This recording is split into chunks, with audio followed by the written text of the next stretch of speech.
Meu nome é Thalita, a gente vai dar início aqui à mesa redonda sobre se é possível a gente aprender através dos games. Eu vou começar me apresentando e depois cada um se apresenta, tá? Por favor. Eu sou Thalita, sou psicoterapeuta, sou terapeuta de família e casal e vim aqui fazer a mediação para essa discussão. Eu sou o Flávio, eu sou historiador, trabalho com mitologia principalmente, mitologia viking, né, na área de história das religiões, e um gamer, desde criança. Eu sou o Caio, eu sou técnico de informática, gosto de programação, já tive contato com produção de games, já pude participar, já pude ajudar e produzir conteúdo para games e também, assim como acredito que todo mundo aqui, sou apaixonado por games.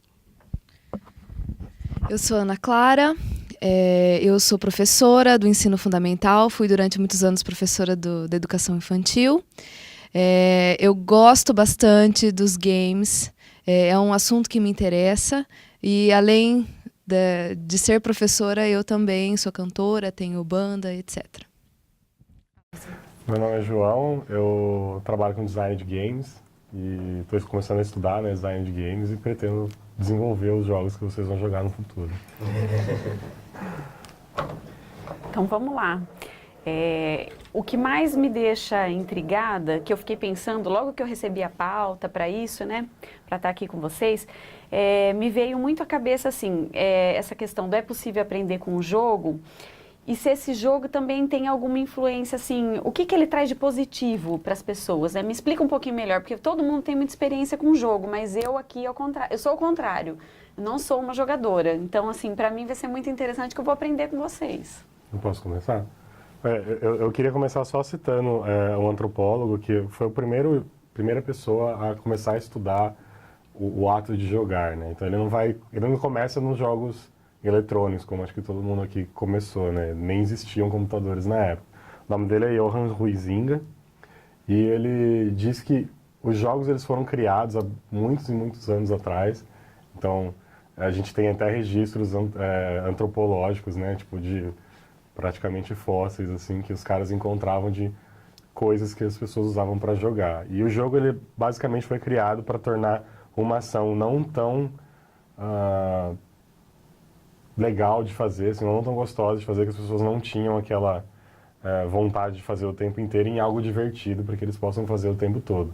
E o primeiro registro de um jogo é um jogo africano que era usado basicamente para tornar divertido o ato de plantar. Então eles jogavam, era como se fosse um jogo da velha com sementes. Então você colocava sementes e tampava, quando você fazia pontos, você tampava as sementes nos buracos. Então você estava plantando e jogando ao mesmo tempo. Então era um ato, divertir-se com a plantação, né? Então eu acho que o jogo, nessa parte para ensinar, ele talvez, a pessoa que não tenha tanto interesse em tal assunto que é tratado no jogo, pode ver o assunto de maneira diferente, porque aquilo se torna mais divertido dentro do gameplay. Você colocou a questão de divertido. E isso é muito interessante porque a gente tem bastante jogos que são destinados a ensinar, né? E eu percebo que para o aluno, a criança, quando ele tem essa obrigação que aquilo é para aprender, ele já até vai um pouco atrás. Então é aquilo do tentar disfarçar o máximo possível para que ele realmente aprenda sem perceber muito o que está aprendendo, né? Então, às vezes o game vai perdendo aquela graça dele, às vezes, porque fica na coisa, isso aqui eu vejo na escola, eu estou vendo na escola, não é isso que eu quero fazer agora, eu quero me divertir agora, eu quero ter o meu lazer agora, né? E só voltando só para você aqui, a gente estava conversando antes, né, de começar, sobre essa diferença, a gente estava citando, né, sobre o jogo Spore, e você colocou que ele era mais um brinquedo do que um jogo. Se pudesse só falar um pouco mais sobre essa diferença, só um pouquinho, porque eu fiquei intrigado sobre a diferença entre um brinquedo e um jogo. Então, a definição mais comum de jogo é que o jogo é uma interação lúdica, então ele gera uma interação lúdica que, tipo, você sair um pouquinho daquilo que está em sua volta, né? Você entra em um estado mental diferente quando você está tendo uma interação lúdica, né? E o jogo ele tem sempre um objetivo. Então o jogo tem essas 3 características, né? Uma interação lúdica, ele tem um objetivo e ele exige que toda a ação que o jogador faça gere uma reação dentro do jogo, né? Então, por exemplo, jogos como Spore, The Sims e qualquer outros tipos de simuladores, eles não têm um objetivo final. Então você pode fazer o que você quiser dentro do jogo. Tipo GTA, assim? Não, o GTA tem um objetivo Tem um final, objetivo? porque ele tem uma história que você segue, ele tem as missões e tudo mais. Jogos como The Sims e Spore, eles não têm um objetivo final. Eles têm uma evolução dentro do gameplay e tudo mais, mas eles não têm um objetivo final. E aí, então, o que acontece é que a pessoa que está jogando, ela cria dentro da cabeça dela os objetivos que ela quer fazer, né? Então, por exemplo, no Spore, eu vou pôr a missão para mim mesmo quando eu entro no jogo, que eu quero dominar a galáxia no final. Então, você criou o jogo, né? O Spore, ele é o simulador, ele é um brinquedo que permite você gerar o jogo. Assim como o The Sims, né? Você quer ser rico. Ou, por exemplo, né? Você gerando a missão, você gerando o objetivo. E é por isso que jogos de azar não são jogos, né? Porque qualquer ação que você tome dentro do jogo de azar não gera nenhum tipo de reação do jogo, né? Qualquer coisa que você faça não vai alterar o final do jogo, né? A rodada dos dados ainda é aleatória. Agora, você estava comentando a respeito da questão lúdica dos jogos, né? Então, um trabalho que precisava ser realizado, que não é assim tão agradável, né? E que as pessoas precisam realizar da mesma forma.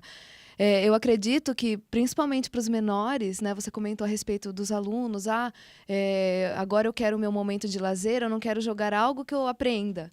Mas, de repente, isso é uma ferramenta muito boa para a escola, né? Dentro da escola, né? Então, nós precisamos realizar tal tarefa, precisamos aprender tal conteúdo. Então, por que não fazê-lo através do jogo?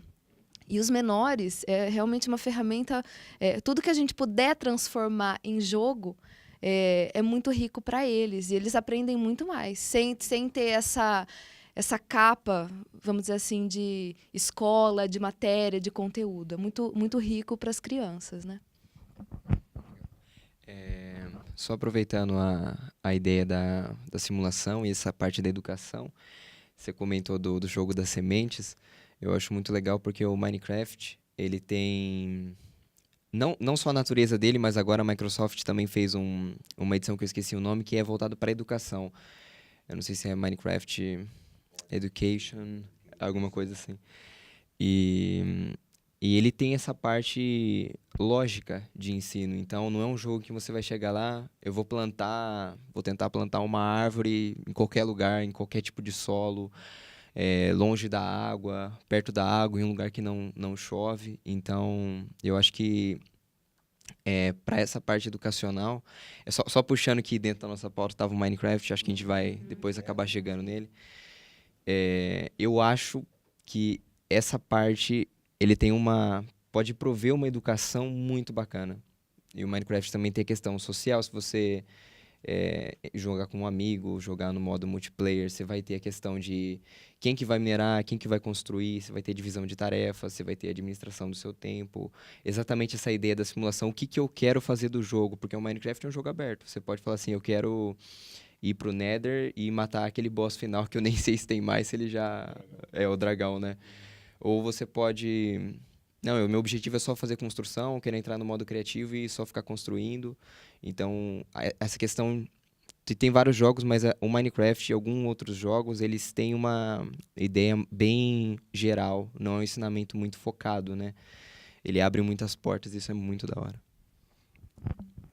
Dentro disso, a gente vai diferenciar a questão de Story Mode, né, o modo história e o modo aberto nos jogos. Então, vários jogos têm essa questão de Story Mode e o modo aberto. E aí, voltando até para essa questão de pauta, a gente pega jogos como o Call of Duty, né, que estava ali também. Então, ele é situado dentro da Segunda Guerra Mundial, ele é. Mas o que você mais vê ali no jogo é o modo aberto, é o PVP, o Player versus Player, né, que é colocado ali. E o modo história, eu, pelo menos, os colegas, que eu não sou muito fã de FPS, né, o First Person Shooter, gosto mais de RPG, esses jogos assim. E o que você acaba vendo é que em alguns desses jogos o Story Mode é bem deixado de lado por algumas pessoas, né? Nem todas. Eu tenho exemplos de alunos que já vieram falar para mim, eu joguei o jogo, aconteceu isso, né? É verdade que acontece dessa maneira, é verdade que falou, ó, bem, não é bem assim. Então a gente já percebe aquilo que a gente estava conversando um pouco antes de começar, que é buscar o interesse através, mesmo que esteja errado. Particularmente, a minha opinião é que vale a pena, né? Por exemplo, rapidamente, não era nem com jogos, mas foi com seriados, com desenho. Eu me interessei por mitologia com Cavaleiros do Zodíaco. E eu fui fazer faculdade de História, depois um mestrado em Mitologias, por causa desse desenho. E o desenho está correto no que ele está falando ali? Não, tem muita coisa errada ali dentro. Mas eu fui atrás, me despertou o interesse na área, e o interesse despertado fez eu ir atrás, né? É complicado quando o aluno acaba, ou a criança, ou qualquer um, vamos esquecer a questão do aluno, né? Ele não vai atrás, aí ele fica com aquele conceito errado. Era isso que eu ia entrar nessa questão com você agora, né? E quando não vai atrás, Exato, né? aí fica o Qual é conceito errado. negativo Exatamente. disso, né? Então, Porque isso que preocupa. aí a gente entra em história que dá pra pegar, eu peguei muito isso com a questão de filmes, né? Que é uma ressignificação, uma reapropriação desse conteúdo. Isso é normal. Isso acontece. Então, se a gente pegar, vamos supor, dentro dessa área, poderia estar falando dentro dos games, falar do World of Warcraft, que tem muito dentro do World of Warcraft de Vikings, que é a área que eu, né, mais conheço. Tem muita coisa lá errada. Mas não é que é errado, é readaptado, é reapropriado ali dentro. Se você pega Tolkien, O Senhor dos Anéis, Tolkien, ele era um expert em mitologia nórdica. Ele tem traduções de textos nórdicos que eu usei nas minhas pesquisas, traduções dele. Então, sim, a gente tem um risco de propagar uma ideia errada, mas a partir do momento a gente está criando uma nova cultura também, né? O problema realmente existe quando você confunde as duas coisas. A pessoa chega e fala, não, aconteceu dessa maneira, o jogo me falou que foi assim, num jogo histórico falando, ou falando até da questão mitológica, que é histórica também. Tem um jogo, uma série de jogos que é impressionante o quanto de alunos já vieram falar para mim, que é o Assassin's Creed. O Assassin's Creed, dessa questão histórica, eu cheguei a usar um vídeo da Ubisoft, né? A Ubisoft que produz o Assassin's Creed, de uma introdução de vídeo do jogo que eu usei na sala de aula porque eu achei a animação fantástica. E assim, no final da animação é que entra o personagem do jogo, onde vai mudar tudo. Então ele interage com aquele passado. Tem aspectos positivos e aspectos negativos.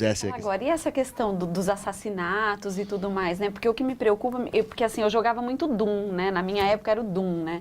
Então eu joguei muito, mas eu também me lembro que nos Estados Unidos aconteceu uma tragédia das crianças entrarem numa escola, assassinarem as pessoas e escreverem na lousa, né? Doom, revive e tal.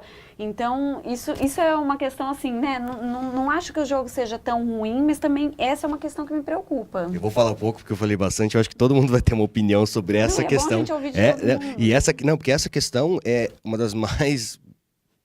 Quando a gente fala de jogo para criança, né? Então, que tipo de jogo a gente vai colocar para uma criança jogar? Ele vai estimular a violência ou ele vai ter uma válvula de escape para essa violência? Né? A pessoa que, ao invés de fazer a violência, ela pega um GTA, por exemplo, a gente tinha comentado. O GTA, quer dizer, ele não é só a violência de armas, ele tem toda uma... Ele tem um conteúdo erótico também, Sim, né? E você sai, por exemplo, você assiste pode parecer um argumento bem banal, mas você não assiste um filme de violência e sai praticando a violência do filme que você assistiu, a criança e tudo mais, não é tão, acredito, repetitivo. Alguém com uma área mais de pedagogia vai poder explicar um pouco melhor, acho. Eu acredito, assim, que vai mais do interesse de cada um, né? A minha opinião, assim. Então, eu posso gostar do jogo, mas eu não necessariamente preciso praticar violência, como você mesma disse. Assim como é do meu interesse, se eu quero participar de um jogo, jogar um game que tem um contexto da Segunda Guerra Mundial, e eu gostaria de aprender mais sobre aquilo. É do meu interesse, né? Agora, infelizmente, a gente já não pode, já não é da nossa alçada, saber o que a pessoa vai fazer com aquilo, né? Que ela teve acesso. De repente, isso às vezes me perturba, porque...